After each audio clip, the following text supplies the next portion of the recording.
Assalamualaikum warahmatullahi wabarakatuh. Saya Hasbi dan ini adalah video presentasi dari kelompok 5 yang beranggotakan ada Anissa Ayu Astuti, ada Nilam Lestari Pane, dan ada Salsabila Faikrani. Dan di video ini juga kita akan membawakan dan menyuguhkan suatu materi yang berjudul Tasawuf dan Tazkiyatun Nafs. Pasti penasaran dong gimana sama pembahasannya? Stay tune. Oke guys, kita langsung masuk aja ke pembahasan yang pertama, yaitu tentang sejarah tasawuf dan pengertiannya. Oke, langsung aja.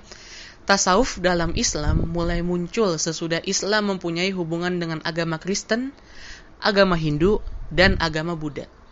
Di mana pada saat itu animisme merupakan kepercayaan pertama yang dianut oleh orang Indonesia. Islam sendiri datang ke Indonesia tanpa kampanye, melainkan secara damai. Dan berkembangnya Islam, kemudian muncul para da'i-da'i yang merupakan gambaran pertama dari pengantar masuk ke tasawuf. Sebenarnya tuh tasawuf ini juga sudah ada di zaman Rasul, yang kemudian diikuti oleh para sahabatnya. Kemudian kita masuk ke pengertian. Pengertian tasawuf secara literally merupakan ilmu untuk mengetahui bagaimana cara mensucikan jiwa, menjernihkan akhlak, membangun dohir dan batin, serta untuk memperoleh kebahagiaan yang abadi. Ilmu tasawuf ini juga merupakan teori tentang pertauhidan kepada Allah Subhanahu wa Ta'ala dengan prakteknya menggunakan tarekat atau zikrullah bermetode atau organisasi ya, di mana syariat menjadi rambu-rambunya yang akan menghasilkan hakikat yang pada akhirnya mengantarkan para salik atau pejalan rohani untuk makrifat kepada Allah Subhanahu wa Ta'ala. Kemudian secara etimologi, kata tasawuf berasal dari bahasa Arab, yaitu tasawafa, ya tasawwafu, tasawwafan. Namun, para ulama berbeda pendapat. Ada yang mengatakan kata tasawuf berasal dari kata saf, yang berarti barisan. Dalam artian ini menunjukkan kepada para muslim awal yang berdiri pada baris pertama dalam ibadah seperti sholat ataupun perang suci.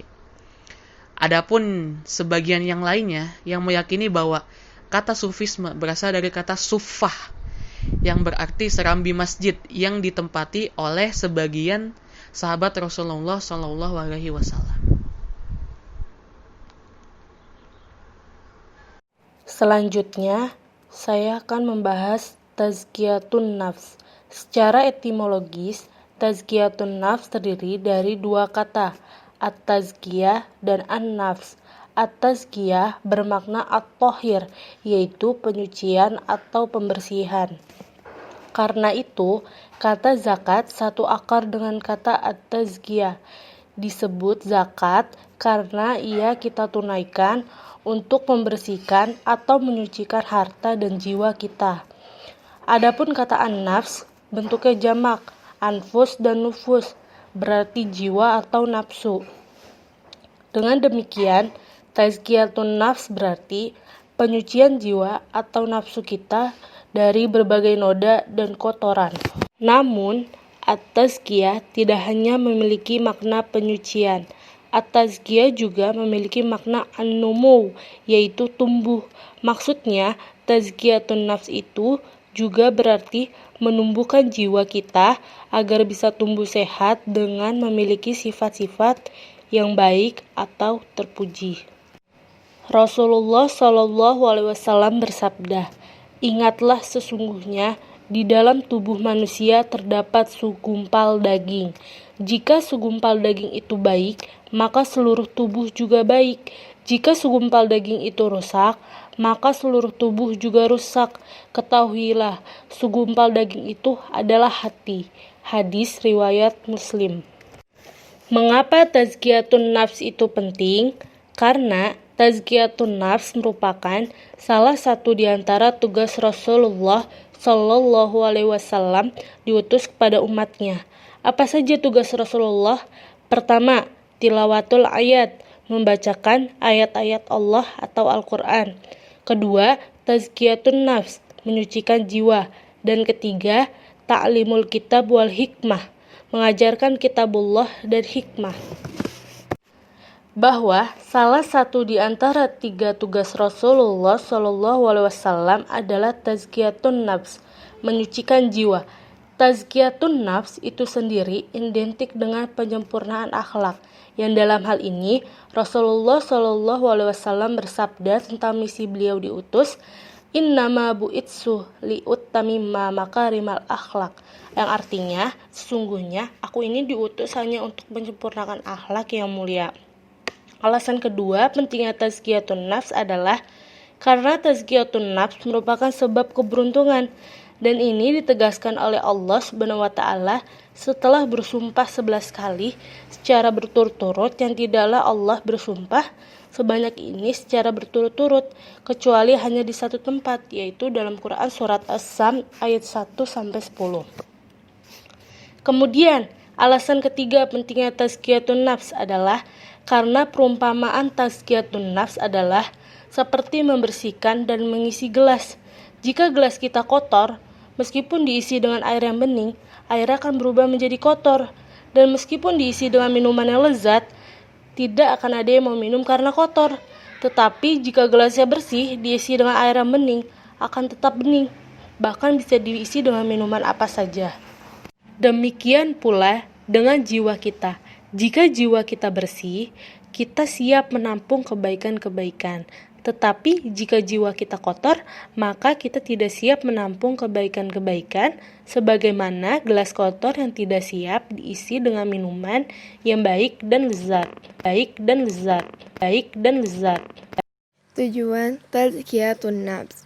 Pada dasarnya, tujuan tazkiyah adalah mengantarkan manusia berinteraksi terhadap sesama, berkompetisi positif, maupun dapat membangun sifat positif lainnya demi kemaslahatan manusia pada umumnya. Tujuan lain tazkiyatun nafs menurut pandangan Said Hawa secara garis besar adalah bagaimana hamba dapat berkomunikasi kepada Allah Subhanahu wa taala dan mampu menghindarkan diri dari beberapa bahaya penyakit hati. Di antara tujuan yang lainnya antara lain taharur atau penyucian diri, yaitu upaya membersihkan jiwa dan meninggalkan segala keburukan yang telah dilakukan di masa lalu. Takholak, upaya penyucian diri dengan akhlak karimah, yaitu upaya mensucikan diri dari perbuatan yang kotor dan diganti dengan perbuatan terpuji.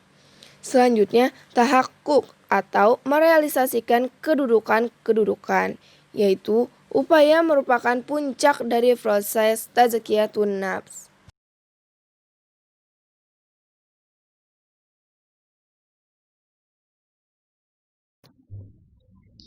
Selanjutnya ada metode tazkiyatun nafs. Ada beberapa metode tazkiyatun nafs. Yang pertama, tazkiyah melalui zikir.